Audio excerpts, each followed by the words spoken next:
Tet McMillan, Arizona. I love him. I would have him. I would call him a tier 1 guy.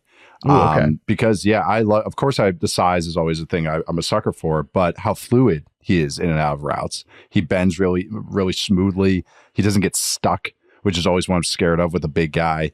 And that's how Drake London was too. Like, that's where I was like, hey, he's a pretty good route runner. He can get in and out of breaks and like gets yak pretty easily because he's such an easy mover. Drake's top speed was not great. But I always thought his gears 1 to 3, even to 4 were pretty good, but just didn't have that 5th gear.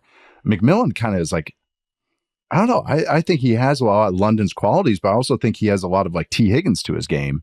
Where some more verticalness, I think even some of the fluid, how his routes are, his size is more built like T than Drake. I know that's splitting hairs. But also his ball skills, I think, are excellent. I think he really catches away from his body. He snatches the football and uses his size. He was a big recruit too. It's not like this guy. It's like, wow, where did this guy come from? He was a giant recruit coming out of high school. Him and some other of his teammates from high school all committed to Arizona, including the quarterback. And so I really liked him during the season, but I was kind of more how your assessment was, where it's like, oh, okay, tier 2 guy. And I think watching a couple more games and I got more film on him, and I just kind of I watched more than I intended to, because I was like, man, he's a good route runner. He gets yards. They put him in the slot. He's able to run some of the short intermediate stuff really well. He's got a good feel for route running. He's already got some advanced polish, like coming down on routes, breaking out of them, knows how to throttle in and out. I would say he's lacking elite speed, which everyone's going to point out. But I agree with you. The separation stuff, it never showed up because his ball skills and hands are so strong. He's truly a ball snatcher. Like, he's snatching and it's one of those guys that he wins 70-30s as opposed to 50-50s. The separation thing was that separation when the ball is thrown and when the ball gets there are big differences, because if the quarterback is consistently late, like Arizona's quarterback was, separation stats are going to get a little wonky, especially, or if he's missing throws and everything. And I don't know. I really like Tet. I would say I was with you thinking more tier 2, but I've become more bullish on him. That I think even on my big board, he might end up as player 2 after Travis Hunter. I know that's kind of something I'm marinating on, and I feel really good about it, actually. Yeah. So I just think that he's complete package other than that elite speed. But I do think all the other stuff is the polish is a lot more there than maybe I gave him credit for before. Yeah. I mean, I really love his ability to play X receiver. And there's so many teams that just need that type of player. Number one, that's a super valuable skill set. He's scheme proof. Yeah, that's he's right. And I also think he's a guy that you could get like 30% snaps in the slot too, and he'd be a great fit there. It reminds me a little bit of like a Michael Thomas type player.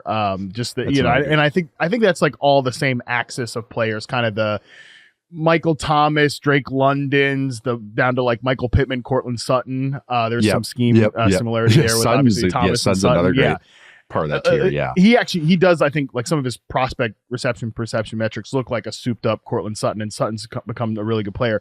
But yeah, probably the most impressive number just for a receiver of his size for me is I got him in these 3 games, 8.2% routes were a comeback, and he has like an 85% success rate, which is just absurd. I mean, that's absurd.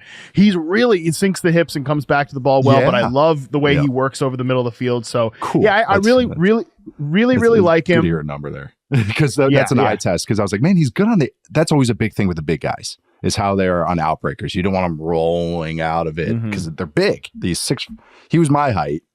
He said he was my height. I watched it on video. He's a little shorter than me. I was gonna say I stood to the side of that. That was I respect the hell out of your work, Nate. It was the only one that I stood like the side of because I was when you were doing the interview. I was just kind of like eyeing up. Okay, I know Nate is 6'5". This guy's not quite 6'5", but he's probably like, what did you eat? Like all of 6'4" is probably all of 6'4".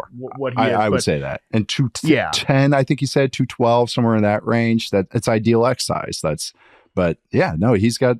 I like that he brought the Thomas thing, because that's as far as his footwork and how fluid he is out of it, that's how Thomas was too. I mean, slant boy and all that, but Thomas was clean on all those stuff too. It's coming out of Ohio State and everything as well. But just kind of big. It's a big guy. It's got some skills to him, and he actually plays big. too. That's another thing too.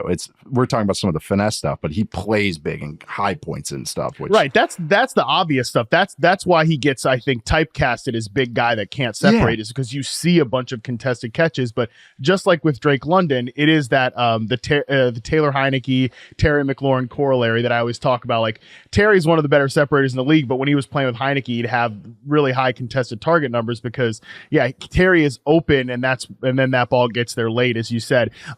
This stuff is on my mind just because I don't know if I've said this publicly, but I'm presenting at Sloan the conference this year, and so I've written up like a lot of my thoughts about separation versus like what I'm charting with reception perception. And to me, this is why it's a binary measure. Like, are you open or are you not? Because I don't give a if you're a smaller player and you're open by 3-4 yards, as opposed to if you're a big guy and you're open by whatever this much arbitrary metric, if you still present yourself as a reliable target, like you are open to me. So I think that's my personal philosophy. Everybody charts things differently. That's fine. Whatever.